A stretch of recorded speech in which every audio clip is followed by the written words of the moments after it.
শীতের সিজনে কিন্তু ফুলকপির তরকারি সবার ঘরে ঘরে থাকে। আর এই সবজিটা এভাবে রান্না করলে সব থেকে বেশি মজার হয়। শর্টকাট সহজ রেসিপিতে আজকে শেয়ার করছি। জিরা 1 চামচ, ধনিয়া 1 চামচ জিরা, আর নিয়েছি একটা শুকনো মরিচ, ভালোভাবে টেলে এটা গুঁড়ো করে রাখছি। এখন কড়াইতে সাদা তেল দিয়ে দিয়েছি, গোটা গোটা আলু কেটে নিয়েছি, আর একটা ছোটো সাইজের ফুলকপি। এটা দিয়ে লবণ হলুদ দিয়ে ভালো মতনভাবে বেশ কিছুক্ষণ সময় নিয়ে হাত নাড়িয়ে এটা ভেজে নিতে হবে। আর এরপরে উষ্ণ গরম পানি দিয়ে দিচ্ছি 1/2 কাপের মতো।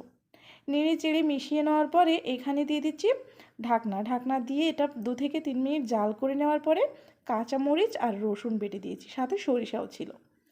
এখন ঢাকনা উঠিয়ে একটা এলাচ দিয়ে দিলাম, দিয়ে পানিটা একদম পোড়া পোড়া করে শুকিয়ে নিয়ে এরপরে দিয়ে দিচ্ছি আবারও পানি। ভালো করে কষিয়ে নিতে হবে, কিন্তু কষিয়ে নেওয়ার পরে পানিটা অ্যাড করতে হবে। আর এখান থেকে 2 পিস আলু উঠিয়ে একটু ভর্তা করে দিয়ে দিচ্ছি। এতে কিন্তু ঝোলটা অনেক বেশি গাঢ় হয়, খেতেও মজার লাগে। এরপরে পেঁয়াজ বাটা জিরে বাটা দিয়ে মাছ দিয়ে দিচ্ছি, আর যে মশলাটা গুঁড়ো করে রেখেছিলাম সেটা দিয়ে দিলাম। দিয়ে ভালো করে মিশিয়ে 2 থেকে 3 মিনিট জাল করে নিতে হবে, একদম ফুটিয়ে নিয়ে একটু ঝোল কমে আসলে তখন নামিয়ে নেবেন একটা বাটিতে।